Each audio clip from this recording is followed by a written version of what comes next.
ሰላም ጤና ይስጥልኝ የተከበራችሁ የቻናላችን ቤተሰቦች እንዴት ቆያችሁልን? አዳዲስ መረጃዎችን ይዘን መጥተናል።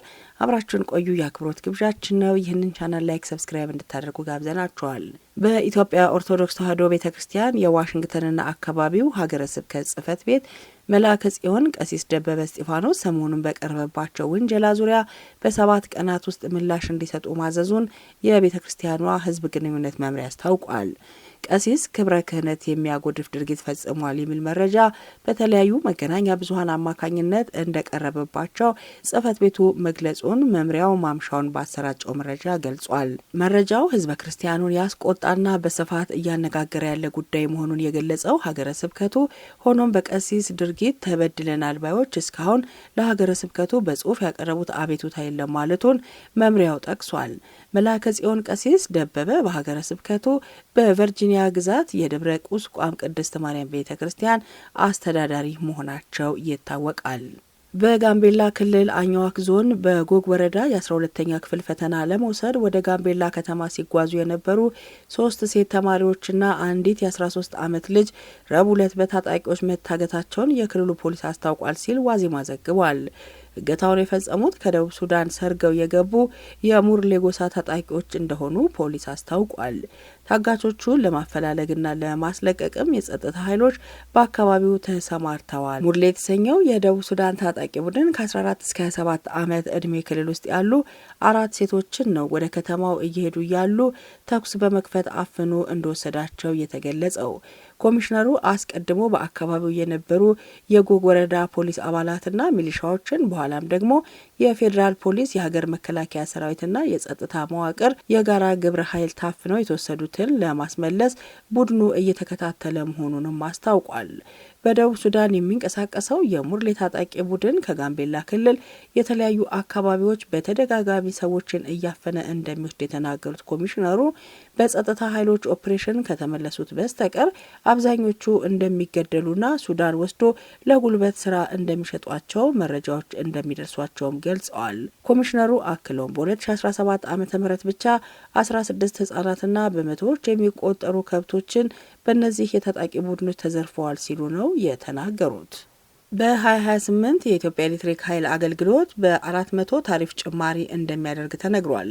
የ400% የታሪፍ ጭማሪ ይደረጋል ተብሎ የሚጠበቀው የኢትዮጵያ ኤሌክትሪክ ኃይል አገልግሎትና የኢትዮጵያ ኤሌክትሪክ ኃይል መንግስትና የነዳጅ ኢነርጂ ባለስልጣን በማማከር እንደ አውሮፓውያን አቆጣጠር ከ2024 እስከ 2028 ባሉት የኤሌክትሪክ ታሪፍ ደረጃ በደረጃ ጭማሪ እንደሚያሳይ ይፋ ባደረጉበት መሰረት እንደሆነ ነው ሪፖርቱን ገልጾ ሪፖርተር የዘገበው። ይህ የታሪፍ ማስተካከያ የኢትዮጵያ ኤሌክትሪክ ኃይል የሚያመጣውን ወጪ የሚመጥን ገቢ መሰብሰብ እንዲቻል ያደርጋል ተብሎ ሲጠበቅ ለኢትዮጵያ ኤሌክትሪክ አገልግሎት ደግሞ የተረጋጋ የፋይናንስ ሁኔታ እንዲፈጥርና አቅሙን እንዲያሳድግ ሊያደርገው ይችላል ሲል ነው የብሔራዊ የኤሌክትሪክ መስመር የማስፋፋትና የመቆጣጠር ተግባሩንም እንዲያወጣ ያስችለዋል ሲሉ የገለጹት። የኤሌክትሪክ ኃይል አቅርቦት ደህንነት ላይ መሻሻሎች እንዲቀጥሉ የተመረተውን ኃይል ወደ ኤሌክትሪክ መለወጥ እንዲፋጠን የታሪፍ ጭማሪው ተቀባይነት አስፈላጊ መሆኑን ነው ሪፖርቱ የገለጸው። የኢትዮጵያ ኤሌክትሪክ ኃይልን የፋይናንስ ጫናን ለማቃለልና አቅሙን ለማጠናከር ሲባል ከዕዳው ውስጥ ከፍተኛ ድርሻ ወደ ዕዳና ንብረት አስተዳደር ኮርፖሬሽን እንደተላለፈ የሚጠቁመው ይህ ሪፖርት ለኃይል ዘርፉ የፋይናንስ መረጋጋት ወጪን ያማከለ ታሪፍ ማግኘት አስፈላጊ መሆኑን አክሏል። የታሪፍ ማስተካከያ እቅዱ ትልቅ እርምጃ ተደርጎ መወሰዱን የሚያመለክተው ሪፖርቱ የዋጋ ግሽበት መጠን እየታየ ተጨማሪ ማስተካከያዎች እንዲኖሩ ሊደረግ ይችላል ተብሏል። እያደገ የሚሄደው ታሪፍን ጭማሪ በዝቅተኛ የኑሮ ደረጃ በሚገኙ ተጠቃሚዎች ላይ ተግዳሮቶች ሊፈጥር እንደሚችል የሚጠቁመው ሪፖርቱ የተጠቃሚነት ፍላጎት እንዲቀንስ ሊያደርግ እንደሚችል አክሏል። በታሪፍ ከፍተኛ ሳቢያ ተጠቃሚዎች ለፀሐይ ኃይል ቅድሚያ ሊሰጡ እንደሚችሉም ተመልክቷል። እንደ አውሮፓውያን አቆጣጠር በ2028 አጠቃላይ የአገልግሎትና የንግድ ዘርፎች የኤሌክትሪክ አገልግሎት ታሪፍ ተመን ጭማሪ በኪሎዋት ሰዓት ከ2 ብር 12 ሳንቲም ወደ 9 ብር ከ8 ሳንቲም እንደሚደርስም ተጠቅሷል። ይህም መጠነኛ የታሪፍ ጭማሪ ነው ተብሏል። ከፍተኛ የኤሌክትሪክ ኃይል ተጠቃሚ ለሆኑ ኢንዱስትሪዎች ከፍተኛ ታሪፍ የጣለ ሲሆን ለከፍተኛ የኤሌክትሪክ መጠን ተጠቃሚ ኢንዱስትሪዎች በኪሎዋት ሰዓት ከ1 ብር ከ36 ሳንቲም ወደ 2 ብር ከ80 ሳንቲም ከፍ እንደሚልም ተጠቅሷል። የታሪፍ የታሪፍ ማስተካከያ እቅዱ ቀስ በቀስ ወደ ወጪን መሰረት ያደረገ የኤሌክትሪክ ታሪፍ ማስተካከል መሸጋገሩን የሚያረጋግጡ በርካታ ቁልፍ ነገሮችን ያካትታል ተብሏል። በዚህም በሚቀጥሉት 4 ዓመታት የኤሌክትሪክ አገልግሎት ታሪፍ በየጊዜው እየጨመረ ሲሄድ በሩብ ዓመት ጊዜ ውስጥ የ10 በመቶ እድገት እንደሚኖረው ተጠቁሟል። የዚህ ጭማሪ ግብ እንደ አውሮፓውያን አቆጣጠር በ2028 ሙሉ ወጪውን ለመሸፈን ያለመ መሆኑም ተገልጿል። ዘመናዊ የኃይል ስማርት ቤት ተጠቃሚዎች በተጠቀሙት ጊዜ ልክ መሰረት ያደረጉ የኤሌክትሪክ ታሪፍ ክፍያ የሙከራ ፕሮጀክቶችን አጠቃቀም ለማስፋፋት እቅድ መያዙም ተናግሯል። በጊዜ ላይ የተመሰረተ የታሪፍ ክፍያ ሙሉ ትግበራ እንደ አውሮፓውያን አቆጣጠር በ2026 በትላልቅ ኢንዱስትሪዎችና በንግድ ደንበኞች ላይ ይጀምራል ተብሎ እንደሚጠበቅ በሪፖርቱ ተገልጿል። ሆኖም በትልልቅ ኢንዱስትሪዎችና ወደ ውጭ በሚላክ ኃይል ላይ የሚጨምረው ታሪፍ ኢትዮጵያ በምስራቅ አፍሪካ ያላትን የኤሌክትሪክ ኃይል ላኪነት ሚና ተወዳዳሪነት ለማረጋገጥ በየጊዜው ሊገመገም እንደሚችል በሪፖርቱ ሳይጠቀስ አልታለፈም። በከፍተኛ ወጪ በመሰረተ ልማት ውስንነትና በግንኙነት ፍጥነት ቀርፋፋነት ምክንያት የዋናው ብሔራዊ ኤሌክትሪክ መስመርን ማስፋፋት ፈታኝ መሆኑም ተገልጿል። እንደ አውሮፓውያን አቆጣጠር በ2024 ብቻ 22 በመቶ የኢትዮጵያ ከዋናው ኤሌክትሪክ መስመር ግንኙነት እንዳላቸው የጠቀሰው ሪፖርቱ አሁን ባለው ፍጥነት ቢቀጥል እንደ አውሮፓውያን አቆጣጠር በ2030 የብሔራዊ መስመሩ አካል የሚሆኑ 27 በመቶ ናቸው ተብሏል። ይህ በእንዲህ እንዳለ ኬንያ የዘርፉ የኢትዮጵያ ቀዳሚ የንግድ አጋር ሆና መቀጠሏን የሚገልጸው ሪፖርቱ እንደ አውሮፓውያን አቆጣጠር በ2030 የኬንያ ኢትዮጵያ የኃይል አስተላላፊ መስመር በሙሉ አቅሙ 1200 ሜጋዋት እንዲሰራ ማድረግ ቅድሚያ ሊሰጠው እንደሚገባ ጠቁሟል። የጅቡቲ 150 ሜጋዋት እና የሱዳን 200 ሜጋዋት ነባር መስመሮች ማስፋፊያ አለመታቀዱ በሪፖርቱ ተጠቁሟል። ሆኖም በተመሳሳይ ጊዜ ለኤርትራ 42 ሜጋዋት፣ ለሶማሊያ 51 ሜጋዋት፣ ለሶማሊላንድ 7 ሜጋዋት እና ለየመን 240 ሜጋዋት ኃይል ማቅረብ የሚያስችል አዲስ የኤሌክትሪክ ትስስር መስመር ለመፍጠር በኢትዮጵያ በኩል መታቀዱን ሪፖርቱ አመላክቷል። ይህም ኢትዮጵያን በቀጠናው የኃይል ማመንጫና የኃይል አቅርቦት ሚዛናዊ ለማድረግ ያላትን አቅም የበለጠ ያሳድጋል ተብሏል። ወደ ቀጣዩ መረጃ ስንሻገር ዴሞክራቲክ ሪፐብሊክ ኮንጎና ሩዋንዳ ለ10 ዓመታት የዘለቀውን አስከፊ ግጭት ለማስቆም የሚያስችላቸውን የሰላም ስምምነት በዋሽንግተን ተፈራረሙ።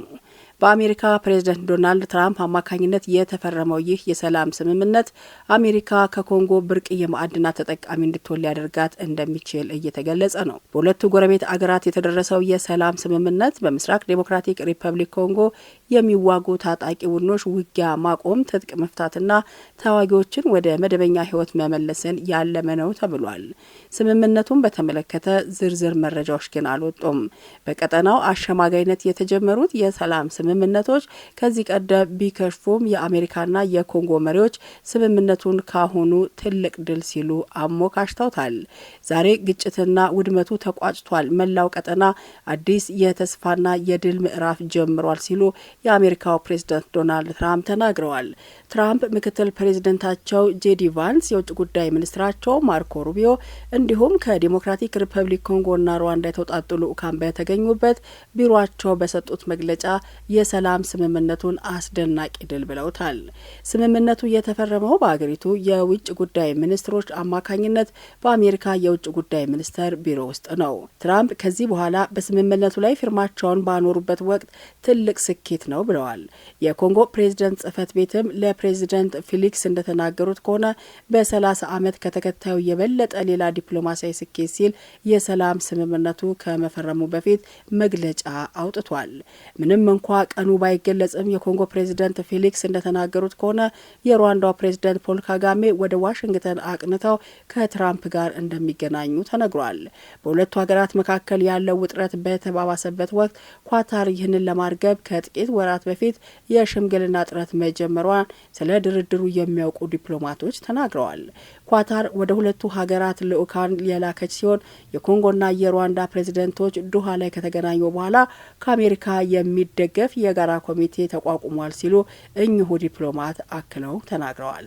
ከጥቂት ወራት በፊት የኤም23 አማጽያን የምስራቅ ዴሞክራቲክ ሪፐብሊክ ኮንጎ መዲና ጎማ እንዲሁም ደግሞ የቡካቩ ከተማና ሁለቱ አየር ማረፊያዎችን ጨምሮ ሰፊ ግዛት መቆጣጠራቸውን ተከትሎ ለ10 ዓመታት የዘለቀው የዲሞክራቲክ ሪፐብሊክ ኮንጎ ጦርነት የበለጠ እንዲባባስ አድርጎት ቆይቷል። በቅርቡም በተደረጉ ውጊያዎች በሺዎች የሚቆጠሩ ሰዎች ተገድለዋል። እንዲሁም ደግሞ በመቶ ሺዎች የሚቆጠሩ ሰላማዊ ዜጎች ከቤት ንብረታቸው ተፈናቅለዋል። ግዛቶቹ ያጣው የኮንጎ ማዕከላዊ መንግስት አሜሪካ እርዳታ እንድትሰጠውም ጠይቋል። በዚህም አሜሪካ የደህንነት ዋስትና የምትሰጠው ከሆነ በምላሹ ወሳኝ የሆኑ ማዕድናት ለመስጠት መጠየቁም ተዘግቧል።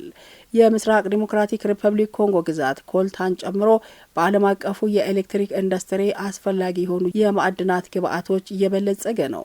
ሩዋንዳ ኤም23 የተሰኘውን ታጣቂ ቡድን እንደምትደግፍ ቀረበባትን ክስ አትቀበለውም። ሩዋንዳ በኮንጎ ወታደሮቿን ያስገባችው በአብዛኛው ከሁቱ ብሔር የተውጣጡና በአውሮፓውያኑ 1994 የሩዋንዳ ዘር ጭፍጨፋ ግንኙነት ያለውን ኤፍዲኤልአር ታጣቂ ቡድን የጋረጠውን ስጋት ለመከላከል ነው ትላለች።